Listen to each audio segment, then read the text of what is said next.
Hello everybody, this is Hammer Striker here. Today I've got a comparison on the table that up until recently I wouldn't have even figured would be a good comparison, but now it is. So I have a Glock 19. This one happens to be a Gen 5, and it's one of the very early Gen 5s, as well as being an unloaded early Gen 5 that has the finger cutout, or the cutout for pulling the mag out. They've gotten rid of that in the recent Gen 5s. So the Glock 19 Gen 5 still has the flared mag well that you'll get with a Gen 5. And I have a Glock 48, which a lot of people are kind of considering to be just a thin Gen 5 or a thin Glock 19, and you give up some capacity because it comes with two 10-round magazines, and the Glock 19 generally, in most cases, comes with three 15-round magazines. So from that standpoint, you get a little thinner gun and a little bit lighter gun, but you give up a significant amount of capacity. You give up a third of your capacity. Not anymore. Glock still doesn't support anything higher than 10 rounds, but this Shield Arms magazine, the S15, has 15 rounds, and it fits the Glock 48. So now you can kind of have the best of both worlds.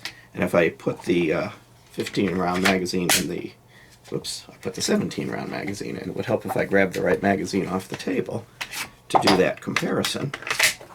If I put the right magazine in it, you'll see that the grip heights are the same. And while I've got them sitting like this, let's talk about the dimensions. They're both 7.28 inches long, and they're both 5.04 inches tall. So length and height is identical. The barrel on the Glock 19 is 4.02, and the barrel on the Glock 48 is 4.17. So the Glock 48 barrel is a little bit longer, but it still fits in the same form factor. But the difference is the thickness.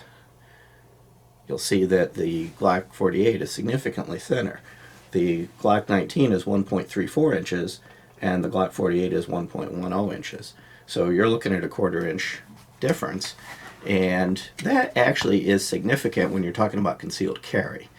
The thickness of the gun really affects how you can carry it and how you can hide the gun, especially if you start getting dressed into, let's say, business wear and things like that, where you have less flexibility to let shirts hang out and things like that.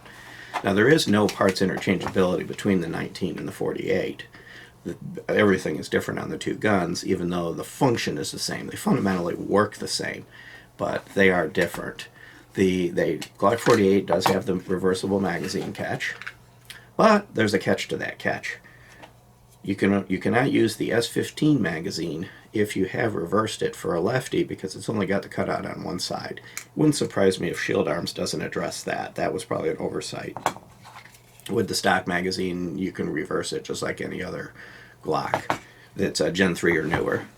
And of course on the Glock 19, you can reverse the magazine catch. And any Gen 4 or newer magazine will work well with it. The sights are similar in design on the two. Now you're going to look and say, well, wait a second, the ones that you're showing me right here are different. Well, you can get the Glock 48 with the U-dot, and you can get the Glock 19 with the 3-dot night sights. So they're both available with either option. With Glock, it tends to be hard to find them unless you're getting certain different special packages. Like the 48, when this came out, they were selling it with the U-dot and the 3-dot night sights in this two-tone silver format, and it was part of the hype that went along with it. These were readily available. The Glock 19, when the Gen 5 came out, the U-dots were the predominant ones. Now, looking at Glock's site, they don't have the two-tone 48 anymore on the U.S. site. They have it on the EU site.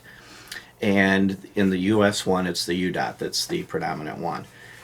Luckily for anybody that doesn't like the sights on a Glock, there's all sorts of different sights you can swap them out with. So your options are almost limitless in getting different kinds of sights. You can get the Tritium, True Glow, or the High Vis, or a number of the different types of sights, and get any kind of sight combination that you can possibly want. One feature that you do give up on the 48, 43X, the whole Slimline series, you forfeit the replaceable back straps.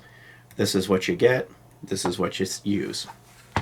On the Gen 4 newer of all of the non-Slimline series, you generally get two back straps that will make this a little bit thicker, And in the newer ones, the newer Gen 4s and the Gen 5s, you also get a beaver tail backstrap. It comes up and it kind of comes out a little bit further. It comes out to about here and kind of helps with slide bite. If somebody's got thicker hands that tend to puff up, occasionally you'll hear somebody talk about getting slide bit by a Glock, and those beaver tail extensions kind of solve that. It comes out a little bit, comes around, and protects your hands.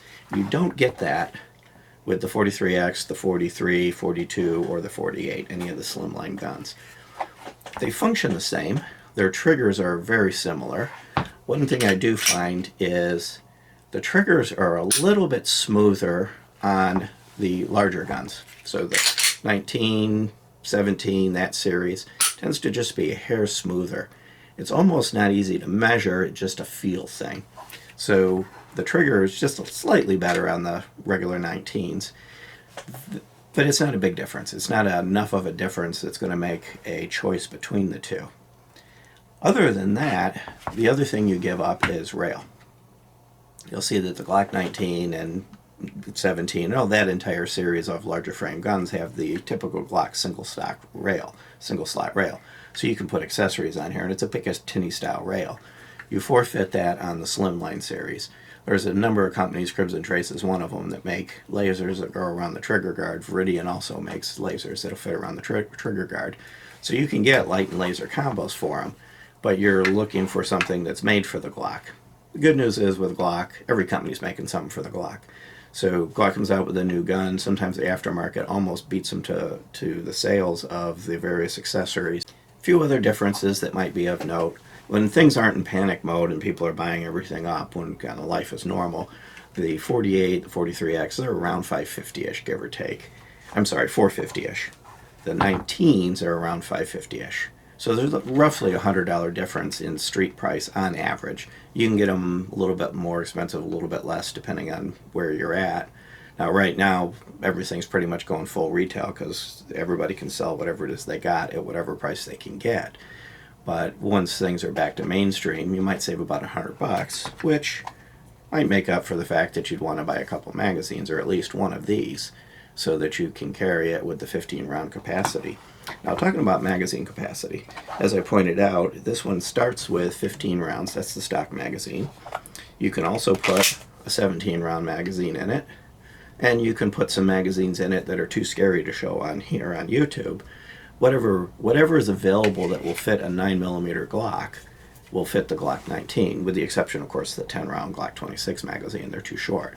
But any magazine that's designed to have higher capacity that fits a Glock is going to fit the 19. So your capacity limits are kind of high on what you can do with the 19. At the moment, Salient Arms makes the S15, holds 15 rounds.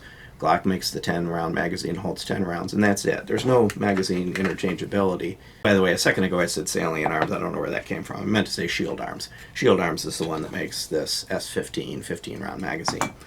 So what I think has happened is you could have used a Glock 48 when you had no choice but to go to something thinner, and you were going to give up the capacity doing so. Now you have the option of deliberately choosing something thinner, carrying it even when you could get away with carrying a Glock 19, and have that same capacity. Now there is one other difference that I ran into. With the grip, kind of the shape of the grip on the Glock 48, it's just a little harder to shoot it well. The gun functionally and mechanically is every bit as accurate as any others. It's just a little more difficult to get the proper grip and hold it just right to shoot it well. With the Glock 19, the fatter grip kind of makes it just fit into at least with my hand, it fits into my hand a little bit better. When I grab it and I just squeeze it, it's almost like this gun was made from a mold of my hand. And you could, of course, use the back straps to tune it. So what I found is I can pull slightly better groups more easily and more quickly with the 19 than I can with the 48. But the grouping with either one of them is more than good enough to get the job done. So from a self-defense perspective, either one is going to work well. But when you typically go to these slimline guns, it tends not to fit your hand quite as well. I can feel it just not hitting the right places on my hand. But it's still very usable. But when you're in a situation where you might not be able to carry anything bigger than this kind of works well. And by the way, that S15 mag will work in the 43X as well, which kind of ends here. It's just a little bit shorter. The other dimensions are the same, it's just a little bit shorter. But overall, possibilities are opened up now to get that kind of capacity in a much thinner gun. One other stat that I figure you might find interesting that I just thought about now is when you fully load these up with the 10-round stock magazine in this, what do you end up with the salient arms, because it's going to be a little different weight. I'm sorry, shield arms, it's going to be a little different weight because it doesn't have the polymer liner. So I'm going to set these down and I'm going to get that information and then share it with you. So we'll just kind of go through quickly, show you the weight differences. So I'm going to start with the ammo that I'm going to use today is this Federal HST 124 grain. And it's close enough to the break point of 0.4 something and 0.5 something. It doesn't go down any further. That depending on how it sits, it'll go 4 or 5. So it's right on that edge. That gives you the idea of what the individual round weighs. So I'm going to start with the Glock 48, and it's 1 pound 2.6 ounces. And I'm going to stick the 10-round magazine and my +1, because of course I always carry +1. You end up with 1 pound 9.6 ounces with the stock configuration of a fully loaded, including one in the pipe, Glock 48. When you bring in the Shield Arms magazine, it pops up a little bit because of course there's more ammo. You're at 1 pound 11.6 ounces. Now comparing that to the Glock 19 with its stock magazine, it's 1 pound 15 ounces. So again, I'll show you back. So 1 pound 15 and 1 pound 11.5. So a 3.5 ounce difference with the same overall capacity. That can be a significant difference to be able to shed some weight, shed some thickness, and not have to shed capacity. So at that point, you could be running around all day with about a 1/4 pound less bouncing around on your hip or wherever it is that you decide that you want to carry it. Overall, I think this Shield Arm magazine really kind of changes the game and what you can do with the Glock 48 and the 43X and get very close to what a 19 has offered all along. And the 19 is probably one of the most popular Glocks. It's kind of become the de facto standard for carry with Glock, unless you want to go pocket carry. Most people, the 19 is where you start. Maybe you'll start to see the 48 is where you start. Beyond that, if you like our videos, please give us a thumbs up, share, subscribe, click that bell to be notified if you do. Check us out on Facebook, Twitter, Patreon, Instagram, kind of all over the place. And thank you.